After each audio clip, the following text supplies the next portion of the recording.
All right, it looks like we are getting started now. Whew. Okay. Hello, Eurovision fam. Welcome back from the semifinal. Just waiting for some people to hop on right now, but whew, that was quite a moment. It was pretty unexpected, all that we saw, and even all that we didn't see. But it was a good show. It was a really good show. I'm really happy with the overall outcome of the semifinal. Was great. The chemistry of the hosts was great. Mons and Filomena, that bit still a lot of fun. Yeah, it was a really great show, but once again, it's just hard to breathe after the qualifying round. You know what I mean? Whew. All right. So it looks like we have some viewers. Hey, Ten, what's going on? It's always great to have you on. And yeah, so we just saw the semifinal. I'm going to, I guess, just for the moment, go down the list and just talk about the acts as I saw them. And hopefully, your guys' comments are going to help build my perspective a little bit more because I was just one viewer. Ten, you say they were wrong for announcing Slovenia last.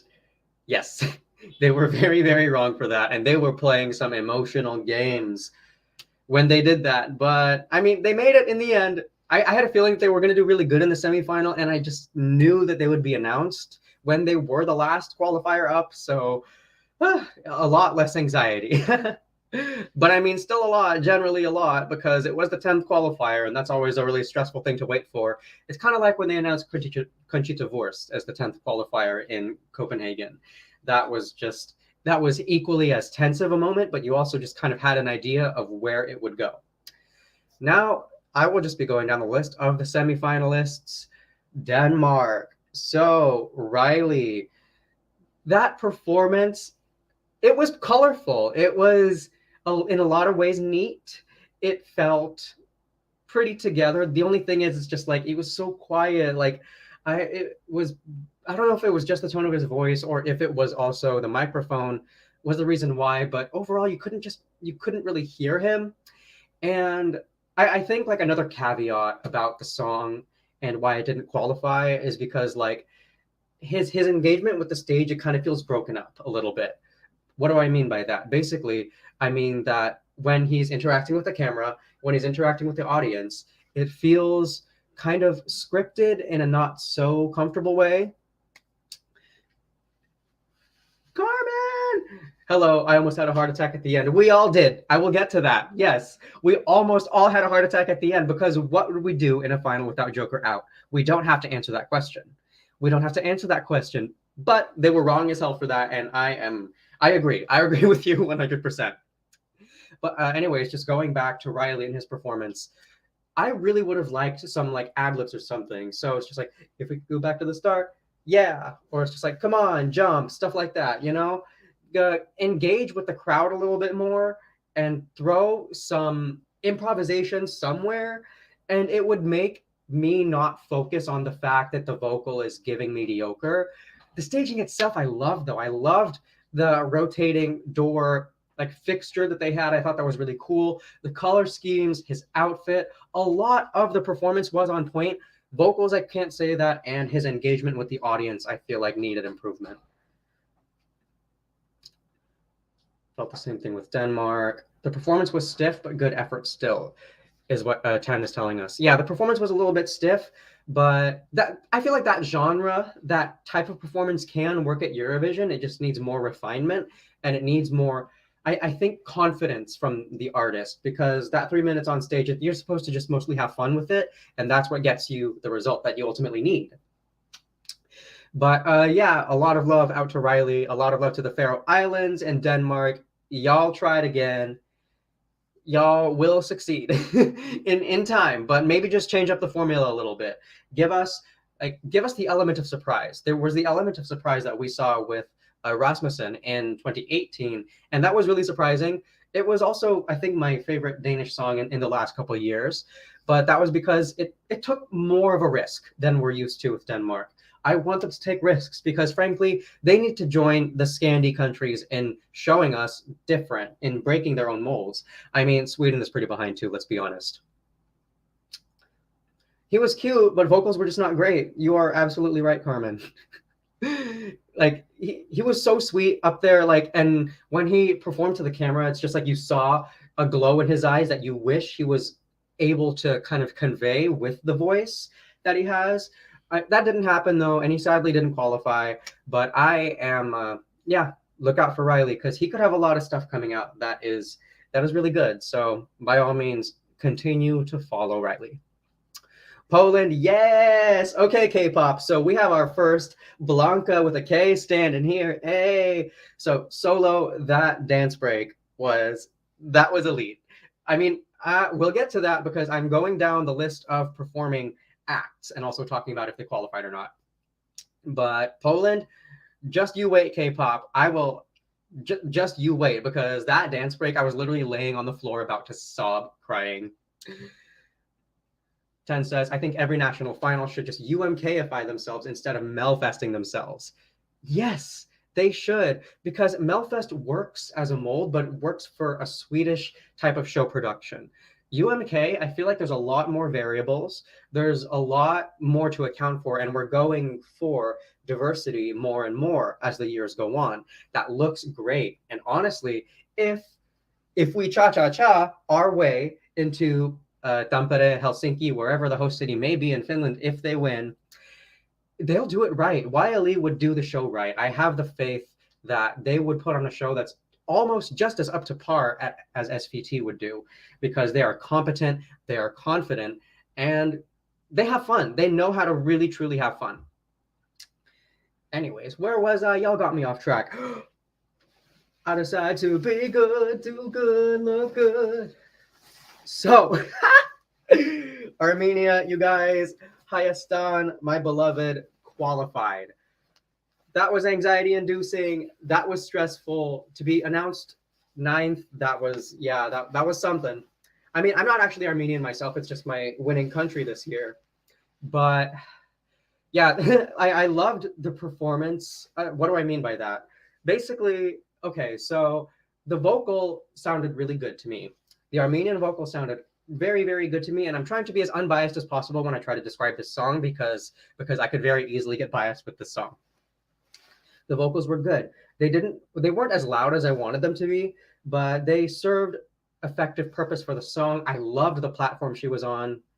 And honestly, when you have like a big, like clunky platform that's like flat and kind of tilted, I have so much respect for that. It's kind of like a Bulgaria 2021 in Eurovision. Growing up is getting old. That platform of sand or of like stone, that was elite. Like I thought that was my favorite staging in 2021. And this might be up there with some of my favorite staging in 2023. I love that platform. I love the fact that they were displaying lights on her and kind of using that as a background to flesh out like some of the hidden feelings within this song. That dance break too. That dance break, the Armenian dance break. I wasn't expecting that. I didn't look a ton into rehearsals. I didn't, what's it called? I didn't go into it with kind of the mind of like, I'm going to see this and analyze it prior to the fact because I really wanted to be surprised. I was surprised. That dance break, it's a little too smoky. Turn down the smoke a little bit, but I feel like it's effective. I don't know, because if you told me prior to seeing that there would be a dance break for Armenia, I would not have like really been with it. I would have been like, what do you mean? There's no space for a dance break. What is Armenia going to do? It worked. It worked. I don't know what to say. And she managed to get right back on the platform to sing the final notes of the song. I think she did really well. She did really, really well, and she deserved to qualify. Brunette, awesome, awesome job. My girl, my winner is in the final. That's all I can ask for, because I don't get that every year, you guys. I'm going to look through the comments here. Armenia's dance break was tasteful as heck. It was so tasteful.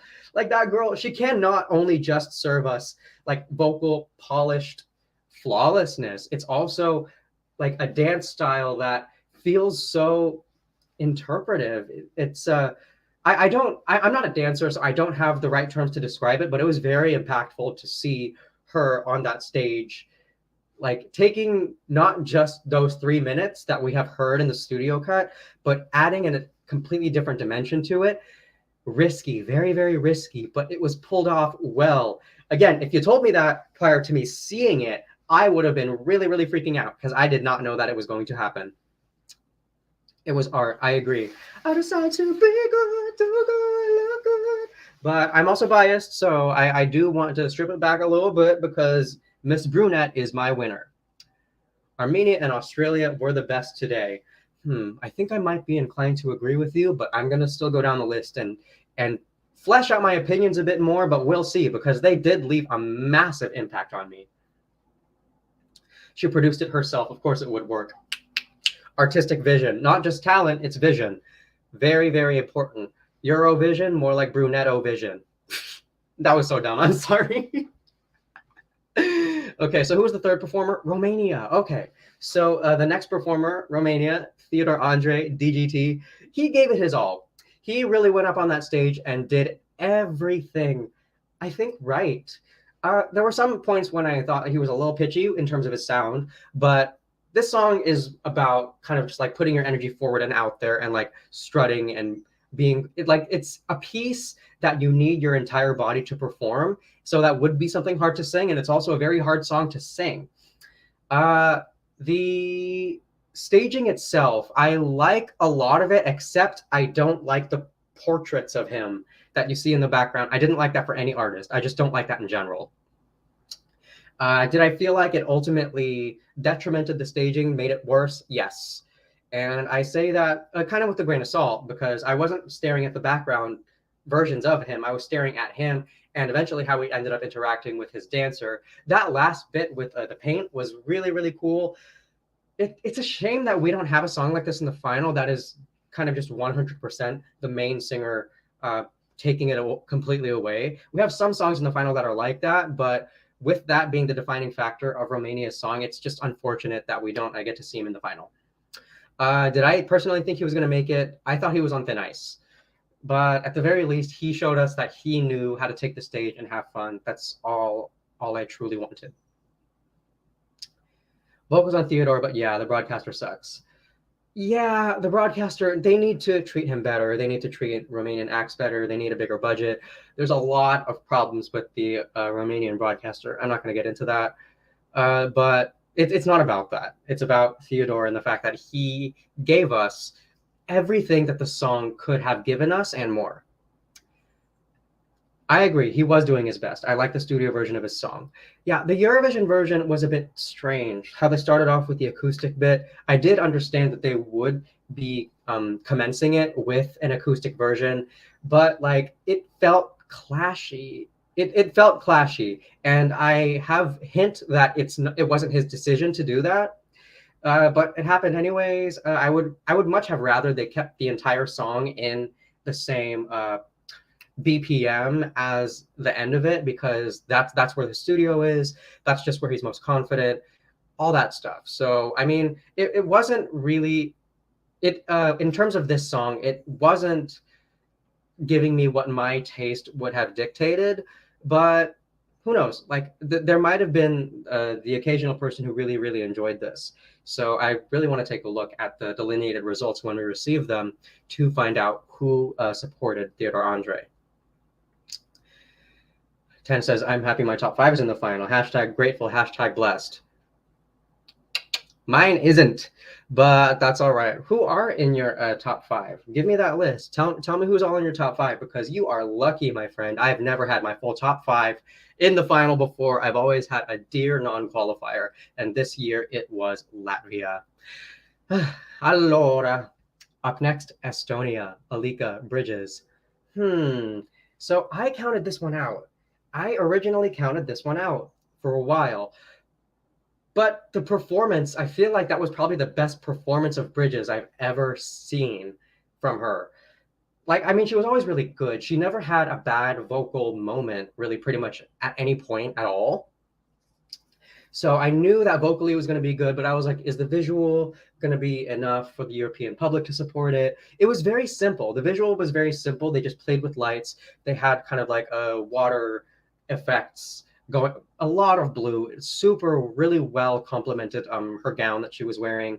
That was very well done. It was very demure, very simple, very soft and well lit. I didn't think that Europe would understand that. I didn't think that they would be picking up on that because I feel like that's kind of an older Eurovision formula. But she pulled through. She pulled through. And best yet, that really was the best performance of Bridges. She deserved it. I mean, I like literally up until I saw it happen myself, the performance, I would have counted Estonia out, but it took me that moment to be convinced by it because I feel like at this point, seeing that performance, Alika was holding back until it was time to fight, which is so cool. Like that is just so metal of her. Woo! Good job, Alika. I was always hoping for her to go to the final, Carmen says, but I was worried about all the ballads. But I was worried that all the ballads could not make it. Yeah, in a year where like ballads aren't as heavy, you have pretty much no, or like not as prevalent. You pretty much have no choice but to kind of like slot them against each other and figure out like, oh, okay, like which is the best ballad? Because if it's a smaller batch, it's an easier thing to estimate. This one, yeah, originally it wasn't very high for me, but seeing that performance, it very easily could go up in my ranking if I just listened through all the 37 songs. Following up, Alika, and when the world got me going crazy. So Gustaph, he was always going to make it. That song, it caters to such a wide audience in the sense that it's not just LGBT folks. It's not just the public of LGBTQ plus people who the song is kind of created for and symbolizing, representing the family aspect of. It's also just has like a straight up European pop sound, like house pop European type music that so many people can vibe to. And it took me a really long time to like this song. It took me a very long while, but he performs it like crazy well. So it did eventually get to a point where it's like, I don't skip the song when it comes on streaming. It is fun. This is a song that's just straight up fun, which is different for Belgium. Belgium, who we typically know to be a lot on the dark side, a lot on the deep side, drama. No, this is about found family, and it's about just paying testament to the people you love who have supported you. And I find that so gorgeous. He absolutely deserves to be in the final. All right, 10, so let's look through your top 5 here in no particular order. Spain, Finland, Portugal, Slovenia, Belgium. Congratulations, they're all in the final and they all kicked ass. They totally all blew me away. I mean, I only have seen clips from Spain.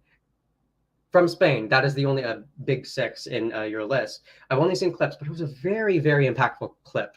And they're going to do well. Just my instinct is that your top 5 is going to do very well. I wish I were as lucky as you. Carmen's like, such a good song. He deserved to go to the final. Yeah, I know. And I so would have disagreed terribly. Like maybe like 2 months ago, I would have totally disagreed. I'm here. I'm for it. I'm with you guys. Hey, Lorindy, good to see you.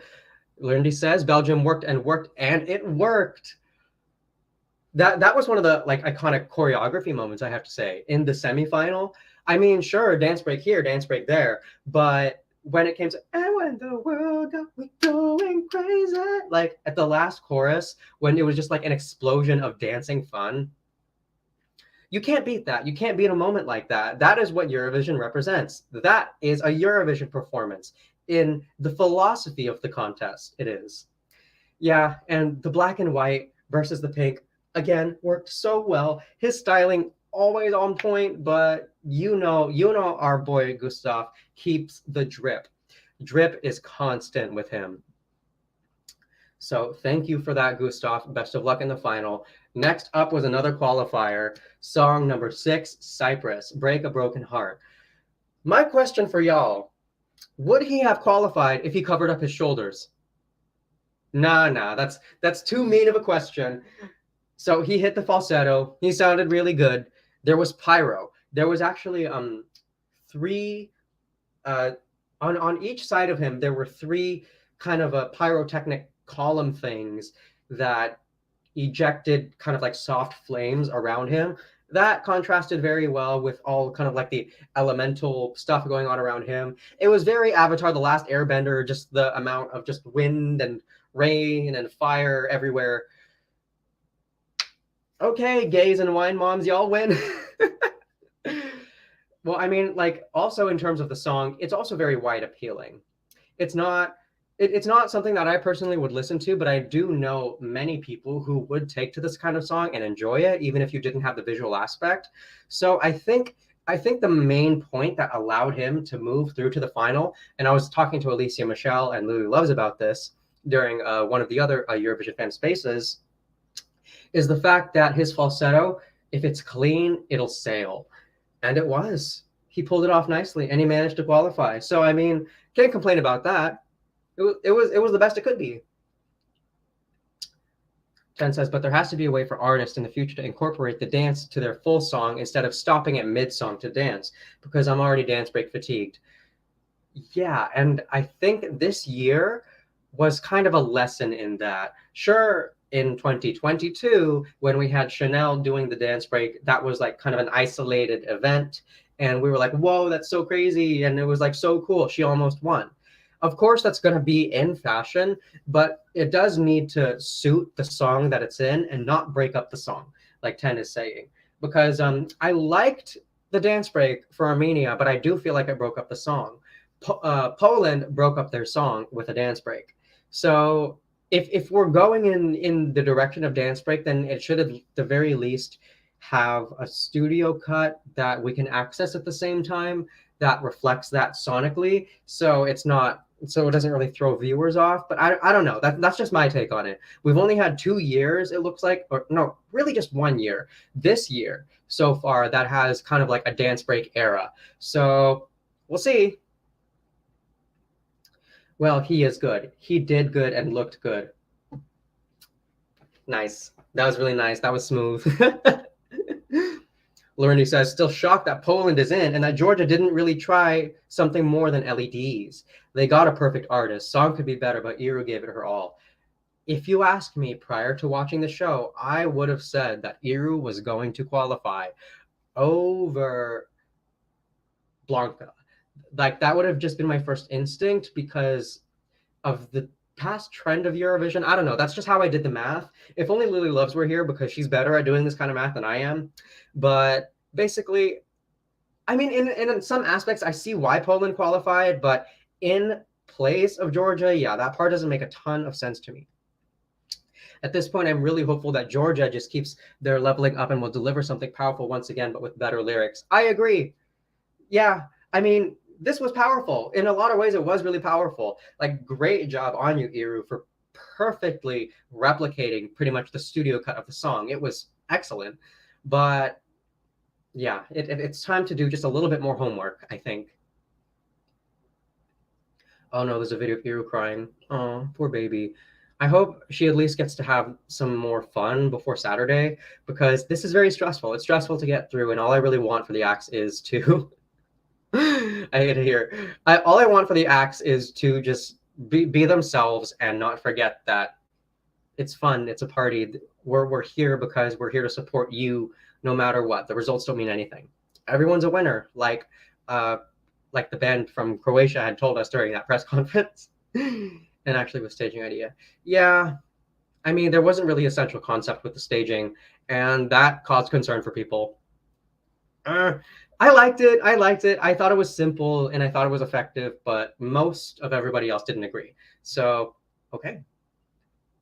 Anyways, we move on from Cyprus to Iceland. This one was a borderline for me. I like the song. I like Diljá, and I like the fact that she is so acrobatic and full of energy and is able to sing these crazy, crazy notes. The amount of talent that girl has is it's there. It's perfect. But my issue was the fact that the stage looked so empty. The stage looked really empty, and the lighting was kind of dimensionless.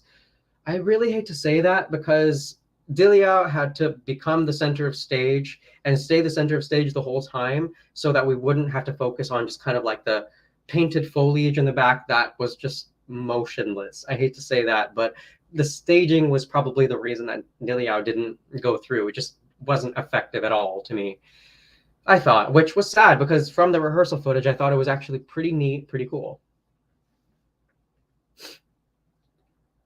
Just checking out some more comments. Yeah. I'm actually really curious where people place Georgia. Me too, me too. I didn't vote for Georgia. I didn't vote for Georgia, but I really wonder who would have. I assume there's going to be like a pretty big Armenian chunk who would have sent votes over, and potentially Ukraine as well. Iceland was robbed. Yeah, Diljá was robbed. Diljá was the one who was robbed, because I really would have wanted that song in the final. 10 says I need her to return. Give it a go, girl. Try again. It's literally never, ever, ever too late. However, I really like the final composition this year, except 2 to 3 songs. These are meh. Okay, tell me which ones those are. Song B+, staging D. Emily. Don't come after like that. Honestly, though, staging was the reason why, so you are right about that. And the song, it isn't one of my favorites this year, but it's really good. It's catchy, and it puts me in a good mood when I am not in such a good mood. Carmen's telling me she needs to upgrade the staging, and I was not sure about the styling. The styling was risky.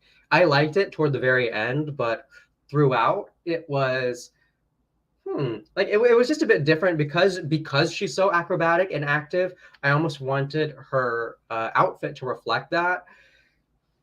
I didn't hate what she was wearing though. I thought it was pretty nice.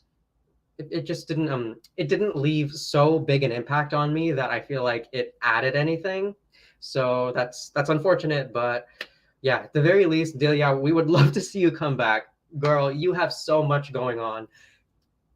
Keep the fire high because yeah, you deserve it. And I would argue that you deserve the final. You on your own. Oh la la la la. So we move on now to Greece.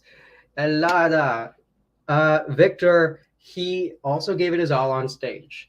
He did everything that needed to be done to really show that he was not just up there to compete, but he was up there to express his artistic capabilities. And he did that very well. We have to remember, this is a 16-year-old child who is going up there and showing us that he has the full capabilities of a Eurovision act.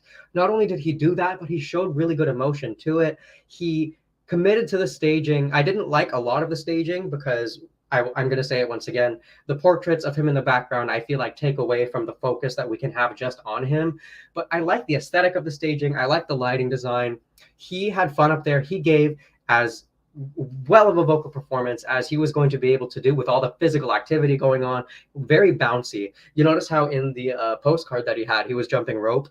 That was basically a hint for all the bouncing we would see on stage. But that was so much energy. That was a lot more energy than I have seen from other people in this semifinal. He knew how to elevate the energy. And if he can hang on to that, if he can hang on to that kind of central flame of his talents, then he will succeed in his career. He's already gotten to Eurovision at 16 years old, being like the sole writer and producer on this song. That's genius to me. He has the entire world ahead of him, and he should not at all be ashamed at what he put on.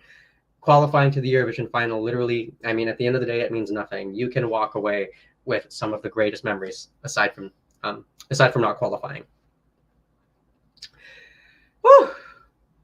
I feel like I'm talking way too fast right now, you guys. And the funny thing is, I'm not even like on caffeine at the moment. I'm just standing and I'm tired.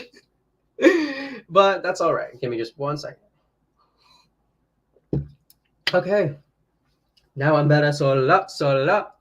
I never let me down, down. Now I'm gonna show you what it is you're missing out. Okay, yeah. So Poland. I'm just reading some comments here before I move on to Poland. Italy is meh for me. Sweden and Slovenia. Reasons too generic and a bit forced. Italy. What's the tea? What is the tea? Slovenia's usual music rock for me in Poland. I know a number of people who would take offense to that statement, but that's all right. Honestly, I mean, you could be used to something like that I'm not.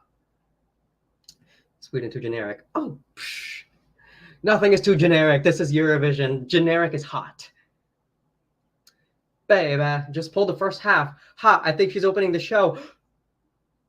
Oh my goodness, is she? Oh wow, now that you mention it, that does make sense. But I like, okay, I do need to watch the draw, so I will be watching that after this stream. But babe, I find it so funny how she managed to pull that like right around the same time I was talking about her act. It was fun, y'all. I mean, like, is Blanka a singer?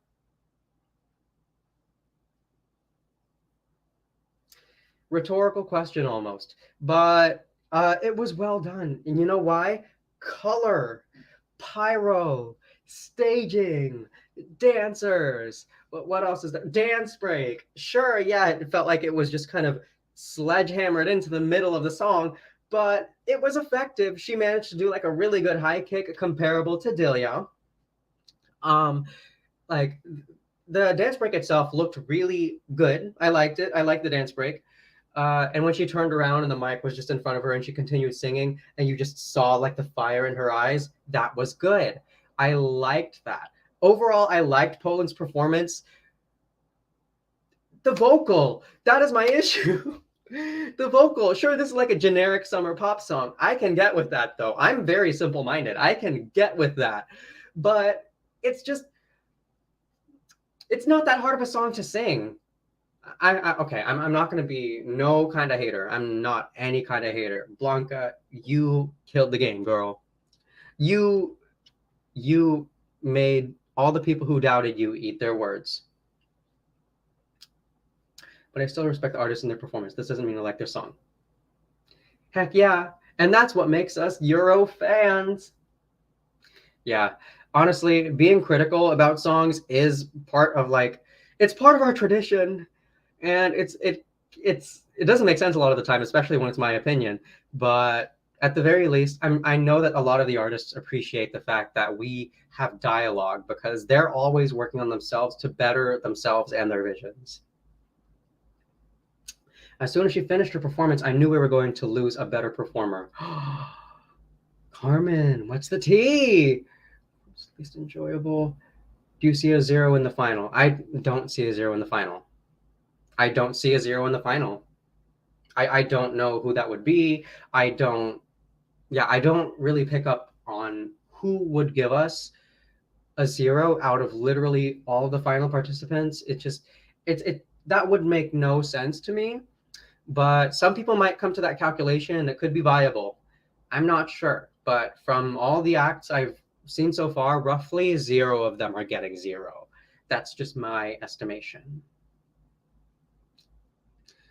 I think she'll play similar like Hurricane did. We'll see. I don't remember what result they got, but the very least we could do is compare those results. Poland proves you can qualify when you have a proper staging vision and budget. Yeah, it was a proper staging vision. The budget was there. A lot about Poland's performance was really polished. That's why it went through. Polish and polish are visually the same word in English.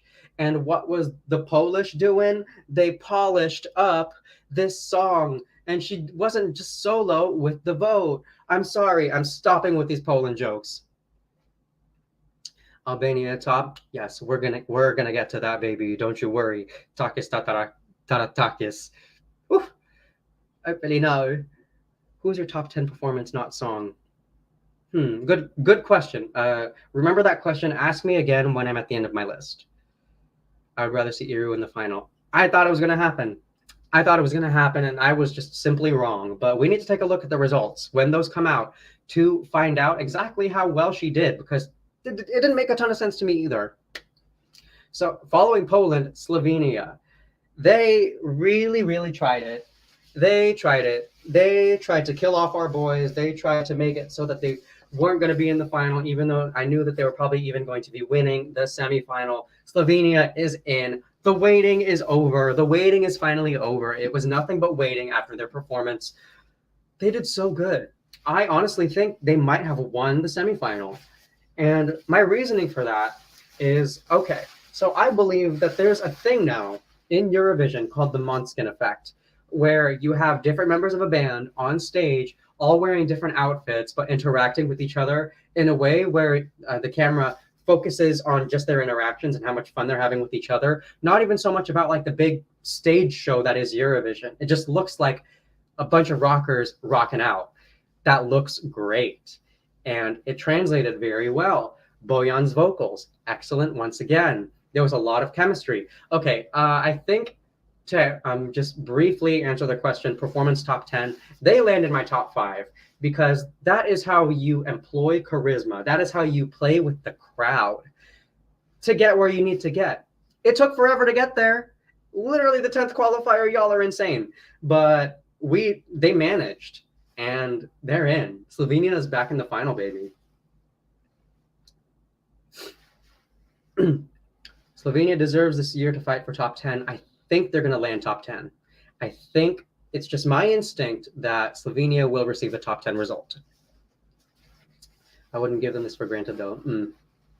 They were so nervous waiting for results. Bojan's vocals were perfect. Exactly. I had a feeling deep down that they would be announced as the last qualifier. It was just evil, the fact that they did that. Because, I mean, you know one thing that they always also do? You know how, like, if there's a Eurovision final, Albania is put second in the lineup? It's because they were announced as the first qualifier. And what happened tonight? Announce them in random order. Y'all tell us that every year. So from Slovenia, Georgia. She almost made it. I could swear she almost made it. I bet you she was at least 11th place. Vocally, that was perfect. I think it was probably the best vocals of the night. The staging was simplistic, but I thought it was effective. I liked the thunder. I liked the wind. It felt a lot more impactful in regard to the storms and the elements than Cyprus did. At least that's what I thought. And also vocally, it was just more on the mark. But I mean, lyrics, I'm sure, played a part in the fact that she didn't qualify because that song is still nonsense. I mean, I'm a native English speaker, so I understand that there's a lot of stuff that I need to kind of tone down when it comes to people who don't come from English-speaking countries writing music. But she's a perfect English speaker. She's not a native English speaker, but she sounds like straight up like an international girl. She knows how to speak English very well. I really hate the fact that every time I talk about the song, I drag the lyrics, but I think that might have been the reason why she didn't qualify. She deserved it, though. She deserved it, though. She on her own. The song itself, it's here and there. Mark, hello, welcome. Mark says, my guess is Slovenia did really well tonight, hence why it was left last like Norway was on Tuesday. The last qualifier, it's drama building. They build up the drama. The EBU knows how to keep things dramatic. And Mark also says, after Georgia was finished, my mom asked what language she was singing in. English. It's if you've heard of English, it's basically poorly translated English. A lot of the time it's very endearing. Like if you see a bootleg toy or video game or food item from a country like the Philippines. Like there are just things that are printed in English that are wrong. Sometimes they're done aesthetically. Sometimes they're done in poor taste, but it doesn't take away the fact that they're generally wrong. And if you have words that are wrong and you're looking for meaning in those words, it becomes confusing when you run into lyrics like this. Perfetto English. What they did at the final of the song, they should have done at the beginning, a little bit of different staging. That also could have been the reason why. There's a lot of variables with Georgia's performance. And I think she would have been 11th, or at least pretty close to 11th. We'll see, though. I also could be totally wrong, because I have a history of being totally wrong. Okay, so following Georgia was San Marino. Like an Animal, Piqued Jacks. I don't like the song. They seem sweet. They seem fun. They looked like they were having fun. I don't like the song. I don't like the key of the song. I don't like the lyrics. I don't like the vocal solo. I don't want to be mean because they really... I do want to check out their other work. One thing that I've heard about Piqued Jacks is like, don't listen to Like an Animal for your first listen through of them, check out their back catalog, check out the other stuff that they were working on, because they're a really good band. That is what I have heard, and that's what I have faith in. But this song, tragedy. I can't. Like, there's some things that I find I can't get behind, and that's like 60% of the things that have built this song. Love them, love the fact that they have been persistent with putting work out. Wish all the best for them, but this just was not for me, and I didn't want it in my final. Still don't like the lyrics, but they did good tonight. They had fun. That was the important thing. Yeah. No one wanted to be smelled like an animal, it seems. Generally, people don't. You know? If you find out that some man is writing a song about you, it's just like I can smell you like an animal, you're being sought out. That's scary. That is creepy. Yeah. I will check for their songs for sure. I heard they're really good. I heard they're really good and very different from Like an Animal. San Marino's votes were vital. By the way, hello, Carol, apostrophe Eluard, I believe. San Marino's votes were vital. I mean, they probably didn't use juries because rules say in case they haven't televote, they will use the aggregate vote score. It didn't look like any votes managed to pull through, though. Well, I mean, if they did, then I at least would like to see the details of them. Also, Georgia sounded weird. I mean, most part of the song didn't sound like the other in TV audio. I noticed that there is kind of like an issue with, maybe it's the mic feed of everybody, all the acts. I feel like a lot of them are really quiet, or it's intaking kind of a stereo sound as opposed to just straight up the mic feed. There's an issue with the sound that's going on. I don't feel like it's so prevalent that it's ruining the performances, but it's a tweak that I feel needs to be addressed before we get to the final. So we have pretty much only a couple hours to do that. Hopefully they get on that pretty quick. Following San Marino, po po po po po po po po po po po po po po po Edgar Allan Poe. Yeah, so who the hell is Edgar? Teya and Salena. It was professional. That was so professionally done. Not only was it like sleek choreography number, great for Eurovision. It also has an electronic dance bit, great for Eurovision. It has a message, great for Eurovision, and it's cheesy, great for Eurovision. There are so many things about the song that just work and continue to work off of each other. It has a lot of different aspects, a lot of different materials and details that I typically wouldn't like, but this, I think they might have won the semifinal. Just the sheer amount of energy that they were able to bring to the crowd, and for them to like be able to receive that. Also, the staging design, how we moved kind of like from chapter to chapter in the song. It felt eventful. I felt like it was more than just 3 minutes. Teya and Salena, and they sounded great. Yeah, I'm happy they made it through. I knew they were going to make it through.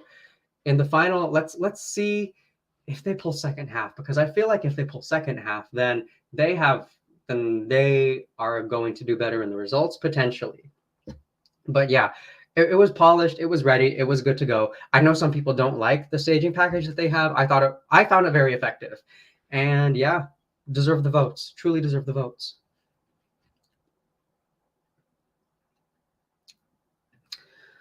Mark says people in the arena have said the general volume is weirdly low for a concert.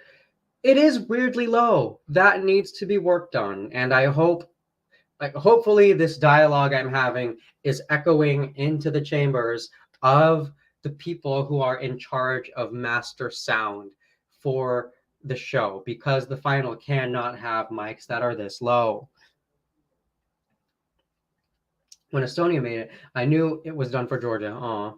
Also, aside, it was an obvious qualifier. The most one I feel annoyed for was Cyprus. He didn't even sing. I thought he sang relatively adequately. I thought he sang pretty okay, but yeah, it also is a little just slightly strange to me to see that one in the final, but I do see how it was maybe able to carve a path for itself. Austria exceeded my expectations that were pieces after snippets of the staging. It almost looks like a Polish word, but I also don't speak Polish, so forgive me. Yeah, Austria exceeded my expectations. I didn't know how it would translate to stage, but it was very, very effective. I like them, Carmen says. I like the song, but I don't like the graphics in the background. Yeah, yeah, I heard the graphics weren't they didn't go over well for everybody who observed the staging, and I understand that from just talking to other people in press. It's not it's not the most popular staging, but I thought it was pretty cool. I thought it was hot. Isn't it crazy that Finland, Sweden, France, and Austria all drew first half? Literally, oh, Austria's in the first half? Oh wow.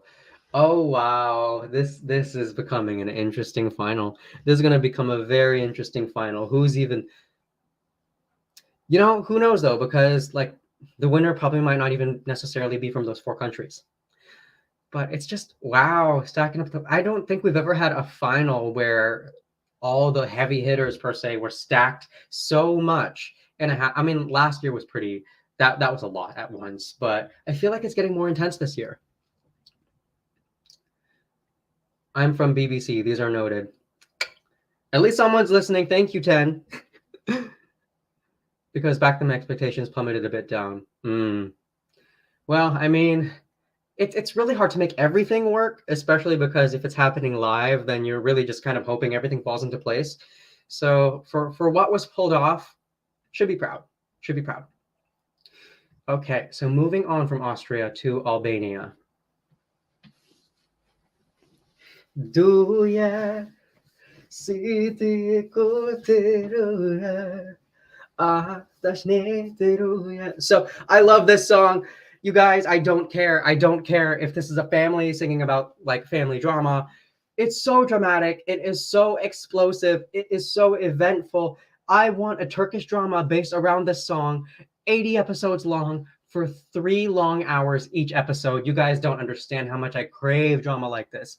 And plus, it's the fact that you need Albanian what's the word? You need that Albanian emotion. You need that dramatic sadness that can only be evoked through the language and through the performance style of an Albanian performer and her family.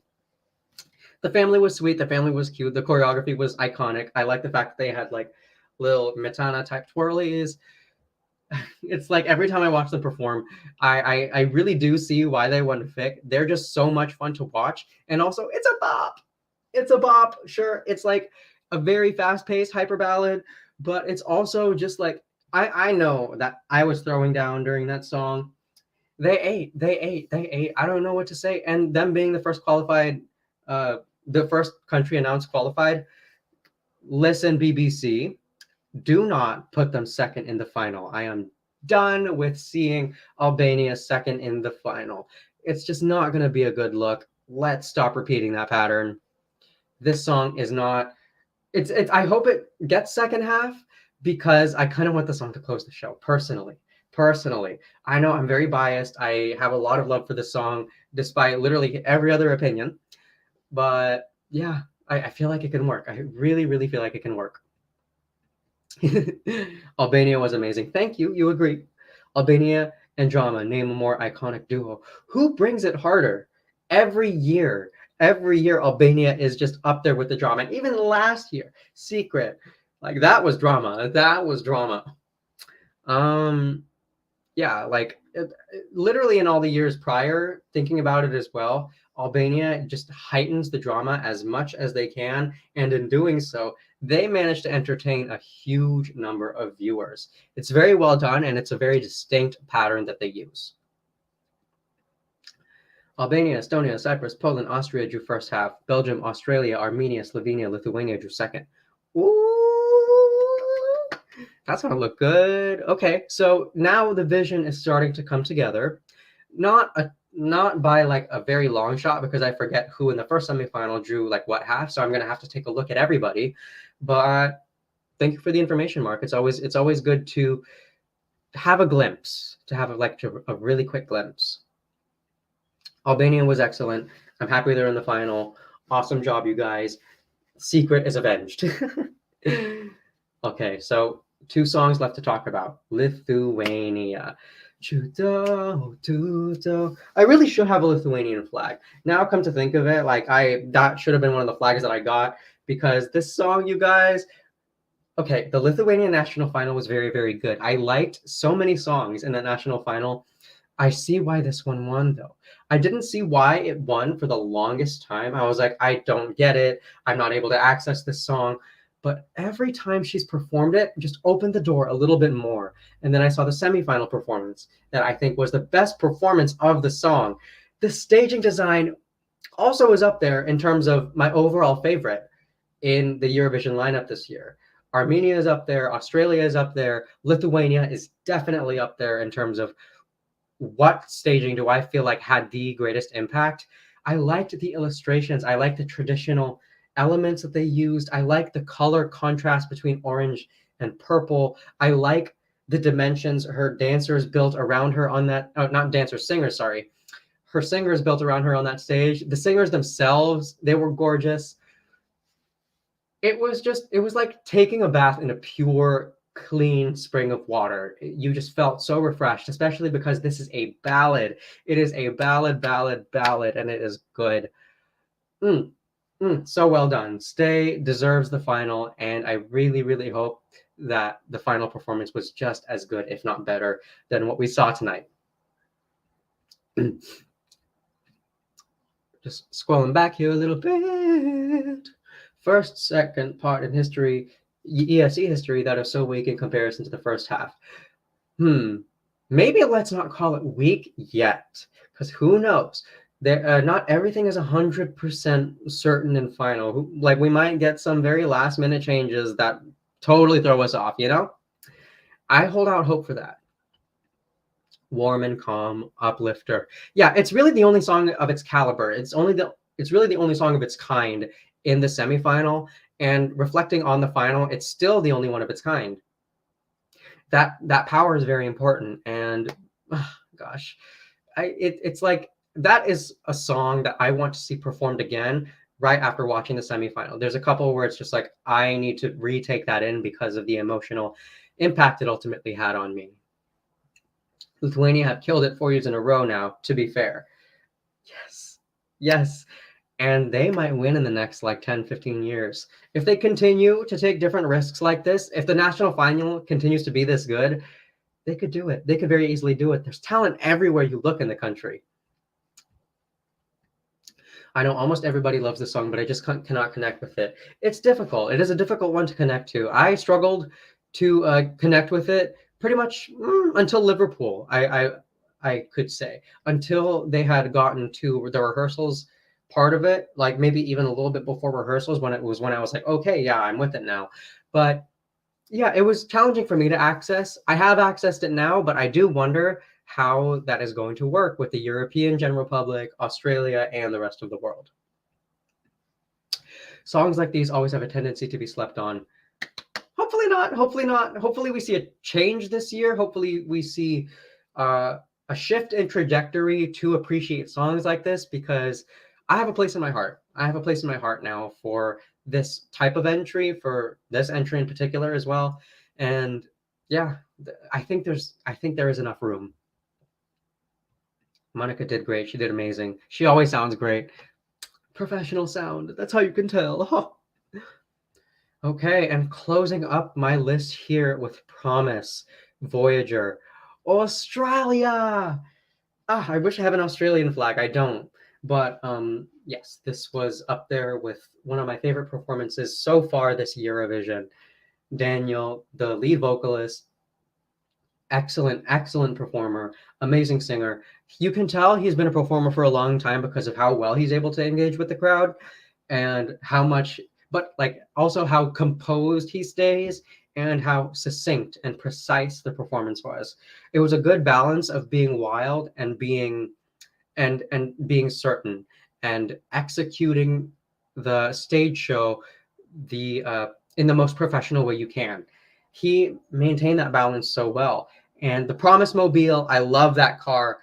I love that car. I want that car. You guys don't understand. I have a car that's basically not working right now. I'm not even a cars guy. I just want a better car. And what better car than the Promise Mobile? That's just me. His bandmates were also fantastic. I love to watch them on their instruments. I love to watch his backing singer. I forget his name, but the one who has the "Be All Right" high note and the other filler lines. He was doing great. it was such a full package effect that I got from that song that made me feel like it is so competitive. This could get really good in the televote at the end of the day, and I also feel like there's going to be quite a bit of jury pull. Top 10. I'm seeing potentially a top 10 for Australia, if I'm being completely honest. I could be wrong, but this is the moment all of it culminated, and it all made sense, and it looked amazing. Promise me it's gonna be all right. I can guarantee you, though, that she'll be under 15th place in the final. Fingers crossed, because I like it as a second half song, Lithuania. Australia did indeed kill it. I love to see a country outside of Europe do so well in a European contest. It's like when Kazakhstan does well in the Junior Eurovision contest. It just feels good. It feels good to know that, like, not only are different places welcomed, but they have a chance to make the rest of the continent rock out, truly. I think Australia won SF2. Interesting. After that performance and the fact that they closed, I could see how that might have been a possibility. I don't completely agree because I have other candidates up there, but I see a path. I do see how that could have been possible. So I'm going to keep my eyes and ears open for the delineated results. I wouldn't be surprised if Australia won the semi. Everyone loved it at the watch party I was at. It's contagious. This song is so good. It's so good. And I've seen it like pretty low in a number of rankings, and I never quite understood why. I always thought that this had very forward, very good impact from the outset, from the rehearsal, but the release of the music video. I just knew that this was going to be something that Australia comes back with. I like Australia in the top 10. Let's stay in the top 10, you guys. Y'all belong there. And also, you got to keep giving the UK a hard time. So keep scoring top 10 so we can continue to annoy the British. I say that as like a post-British colony person myself. Australia deserved to qualify. I needed them for the mix in the final. Them being announced, what was it, 8th? That was evil. Armenia being announced 9th. That was evil. What is it? Slovenia being announced 10th. That was the most evil. We're announcing these countries in random order. Girl, no particular order. Funny how it always works out some way or another, though. Leo S, welcome back to the stream. Leo S says, I'm a bit tipsy. Hey, no, it's a party. You should be. But I'm a bit tipsy, but I would like to add to the discussion that I think Australia really rocked it. Wouldn't be surprised about top 10 result. That is what I'm praying for. Because Australia is in my top 5. I want to see them at least get top 10. I think they deserve it, and I think it can happen. My hope is for Saturday. 10 says, Tuta was for the wine moms. Gustaph was for the gays. Slovenia was for everybody. I'm so tired. I woke up at 3 a.m.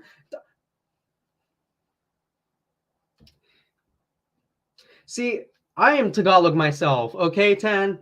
We can't get away with that stuff.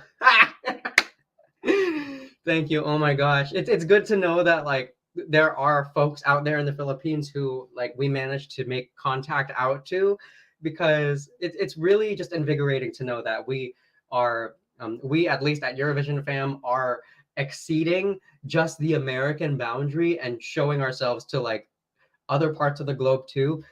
The Filipino perspective is important, but I'm the only Filipino so far at the site. Lorendi says, do you think that this year may be really close in terms of points? So much diversity and good products. Yes, I feel like it's going to be super close. I feel like we might be like under 10 points difference between the most important results. I don't think it's going to be a runaway at all. My instinct, my deep down feeling is the fact that we are going to get a very, very intense, very eventful voting sequence that doesn't allow really anyone to come off unscathed. It's not going to be a Salvador Sobral situation, is just my inclination. Mark says, honestly, Australia got the reaction I thought Austria or Slovenia would get at my watch party. Real dark horse material. Yes, 100%. Lily Love says, wouldn't shock me if Australia won the semi. Hey, Lily Loves, what's going on out there in the DC area? Good to have you on. Yeah, so Australia winning the semi, it could have happened. It could have happened. I do have a little bit of a bias because um, I'm Filipino and Australians. It's just like we are sisters in arms. We are Pacifica pretty much. So I will always hold them in my heart in just kind of a familial way. But they killed it up there. Aside from literally everything, they killed it up there. They were the perfect closer for the semifinal, and they're going to do insane in the final. I would I mean, I don't go to the bookies. I don't place bets myself. But if I did place a bet, I would say Australia top 10. Leo says, "You guys, I missed the beginning. Was I the only one shocked about Denmark not making it? I wasn't shocked. I hate to say it, Leo, I wasn't shocked, and the reason why is because first of all, despite the staging being great, despite the fact that the colors worked really nicely and the song is catchy, the vocal was not 100%. I have to be honest, the vocal did not sound like it was absolutely up to par. It didn't sound bad. It didn't sound like he was getting the notes wrong, but it just wasn't strong. And a lot of that, I think, could be attributed to the fact that everybody's microphone was really low in this semifinal. The mics were low in semi one, but in this semifinal it was especially prevalent, and it did not help anyone, especially not Riley. And another concern I have with Riley's performance was the fact that there wasn't really a ton of engagement he had with the crowd, or like just some ad libs, throw in some improvisation here and there. He sang the song word for word, the studio carbon copy, and that it doesn't translate into the most fun, if you know what I mean. If you're at Eurovision, then it's okay to get the crowd riled up, to get the crowd going, to feel like you are in the arena. That is a space of a lot of people that you're trying to engage with your song. Yeah. Lily responds, Leo, I thought the K-pop fans would be able to. Hey, I mean, like the K-pop fans still could have quite a bit of sway. It doesn't look like they were. If it is the case that they were voting for Riley, that they weren't able to fully pull through, but that's okay. And by all means, check out Riley's other work as well, because we do not abandon our non-qualifiers. Okay, we continue to support everybody. 10 says, LOL, I have work in 2 hours. I'm forked. Anyways, what do we think about this year? Is it already better than 2022? I will answer that question. Give me one quick moment. Yeah, me too, Lily. Yeah. I mean, it's a really catchy song. Like, at the very least, I hope it continues to get airplay. I can see a lot of different countries getting 12, 10, and 8 points by jury and televote. It is so open. This is not a race between 2 or 4 horses. It is so open. When we have all of the songs together, I think many of you are going to realize just how wide the pool is and how likely it is that several countries that we might not expect are going to do well. Such is the reality of the show. Song-wise, I still prefer 22 a bit, but production is heaven if we compare to Italy. I think I'm inclined to agree with you there, Larindi. I'm a bit more connected to the 2022 songs at the moment. As of right now, we're still not done with the contest, but that I think it's also because I went to Turin, I went to Italy, and that was just kind of a very special moment for me and my boyfriend. But yeah, if we're comparing production, there's no way that RAI succeeded at the level that the BBC had for this year's stage show, because there's a lot of stuff that I watch in Liverpool that I did not see executed well, if at all, in Turin. Same common. 2023 is more diverse than 2022. I do agree with that. 2023, despite me kind of saying that I don't connect with as many songs this year as last year, it is more diverse. And with that in tow, it does create an element of power that this year has with the dual hosts. 10 says, at Larindi, I agree. What I enjoyed, though, that in fact, a lot of acts I'm rooting for are in the final this year, so it's a balance. For me, I want all my favorites in the final. I don't care so much about achieving balance. I'm selfish. I am a selfish person. And I want the ones that I want, and the ones that I don't want. Glad to see them in, of course, but if it were up to me, then I would have decided everything. Felix, welcome to the stream. Felix says, after seeing you were crying, I feel really bad. Oh, like that is very sad. But Georgia just didn't stick out with their performance. Yeah, a lot of people are saying that, and I still disagree. I disagree the fact that she didn't stick out. I thought she stuck out very, very nicely. But mostly everyone disagrees. So I am in the unpopular camp. That's unfortunate. That's really unfortunate because she did give it her all. She did everything she could to make the song work from where she was. There was nothing else she could have done. Mark's telling, I agree. I'm streaming the heck out of Latvia and Malta since Tuesday. Eurovision artists are for life, not just for gay Christmas. Eurovision. No, yeah. So you guys, being in the Eurovision fandom, I feel like we have an obligation. So we find all these new artists throughout the Eurovision season, throughout the year, national final artists, the Eurovision competing artists, and they continue to create music after that. It is kind of our responsibility as fans of the contest to continue to support these artists, because the reason why they came to Eurovision in the first place is to get their work out there to be consumed by us, the consumers, the fans. Continue to support them. Qualification, at the end of the day, it doesn't matter if they have a really good song, if they have a bop, fill your summer with their talent. Leo S says, oh my God, yes, absolutely. The BBC is honestly killing it this year with the production. They were always going to. They, like, when the BBC commits to it, they are funny, they are polished, they are just all around like a good personality to have when it comes to the situation we have with Ukraine. And with that said, not all the credit is for the BBC. The Ukrainian broadcaster is giving us so much love, so much light. And that interval act, let me just say, that Ukrainian interval act. Zlata Dziunka, you are a global superstar, my girl. Keep it moving. Keep it moving. And the hosts are amazing. They're so kitsch. They're so fun. I love how they're dressed. And yes, when it comes to hosting, I feel like they will go down as some of the best hosts so far this decade. I like, let's see, last year's hosting job, that was a choice. I didn't really like last year's hosting. Rotterdam was okay. So far, yeah, I think they are the best hosts this decade.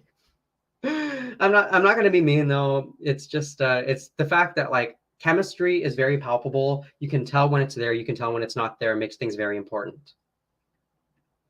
The fact that we have all the winning faves in the first half makes this so much more open.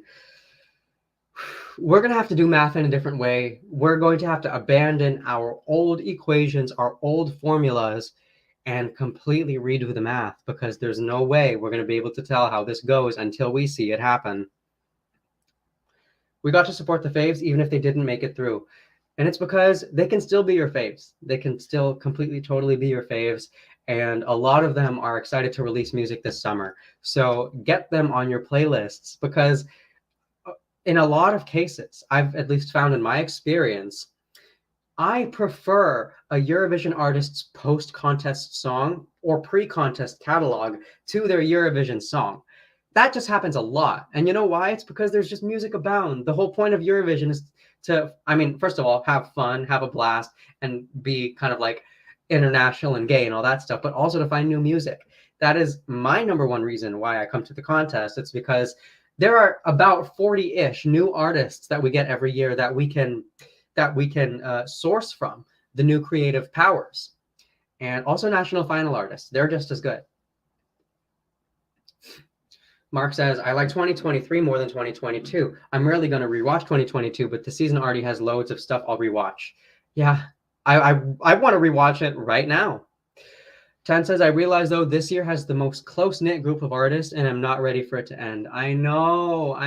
That always makes me so sad when you come to the realization that we're at the end of the journey. There's no more after this. This class, this group of people, this is the last time we're all going to be together. That's always really, really sad. But for me personally, I think it's sadder with Junior Eurovision, because it's just like when you see kids become friends, it makes a difference, because they don't have all of the kind of like evils of the adult world to account for. Felix says that drag interval act was also really good. 10 out of 10. That was 10 out of 10. Color, choreography, vocal, soundtrack choice. It was all there. It was all there. And it also was just so proudly gay. That's how you do an interval act. That is how you do an interval act. They are setting a standard. Larindy says, the thing with 2022 is that I love my faves from 2022 more than my faves in 2023. I don't know if I agree. I will have to reflect on that question and get back to you on that. Andy Neosh, welcome to the stream. Hey, what's up? Says, shame on Europe for qualifying the blatant lip syncers Lambrou and Blanka. I don't think it was so much that they were lip syncers. I think they just... So everybody's mics were low. Everybody's mics were so low you could barely hear them, and that was, in reflection, really sad. But in terms of their performances, I think visuals played a very, very big part in getting them the qualification. Visuals and inter-camera, inter-audience chemistry, I feel like what was able to carry them through. Andrew Lambrou hit his high notes. He hit his falsetto, or at least that's what it sounded like coming through the feed as I was watching it. Georgia and Latvia should both withdraw next year now. Absolutely not. No. I want 0 withdrawals from the lineup. I want both of these countries to come back, and I want both of them to come back fighting again. I don't think either of them needs to change their formula. I feel like they just got unlucky this time around, and I hope that they stick around. Low-key though, 2022 invested more in their interval acts than the show itself. Oof.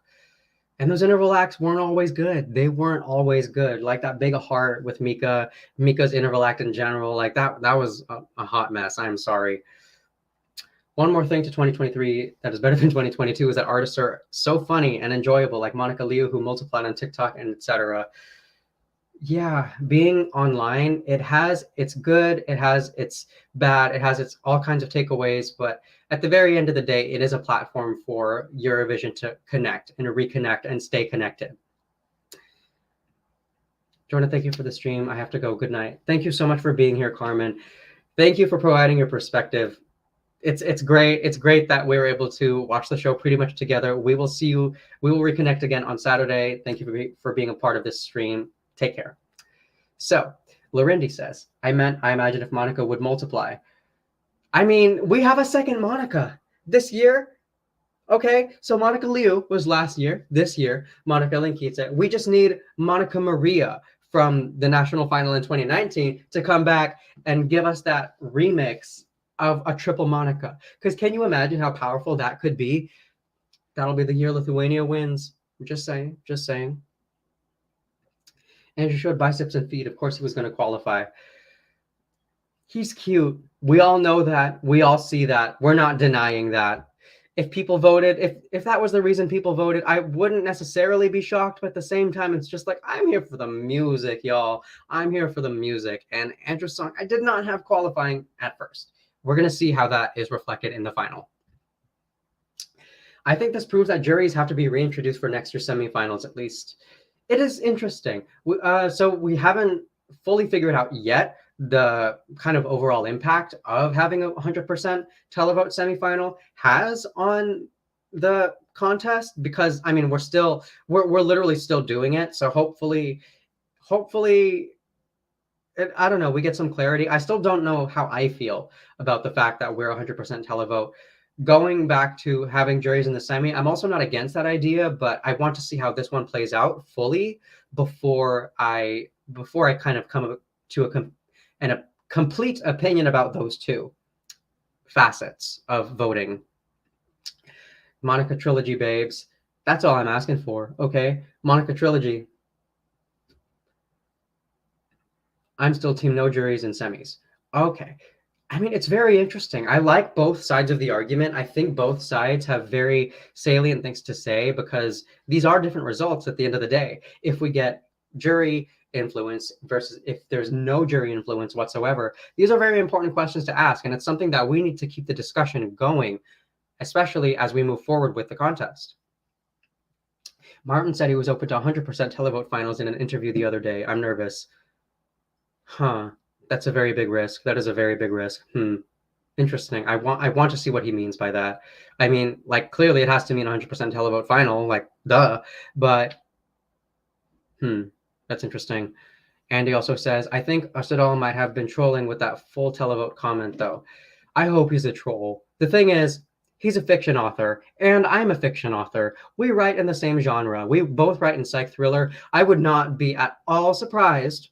I would be 0% surprised if he was just trolling, just having fun, because that's what he just wanted to do. Or he's serious. I don't know. That man, ever since he has become the executive supervisor of the Eurovision Song Contest, it has been quite an interesting ride. I can't decide if Georgia would have done better or worse if we still had semi-juries.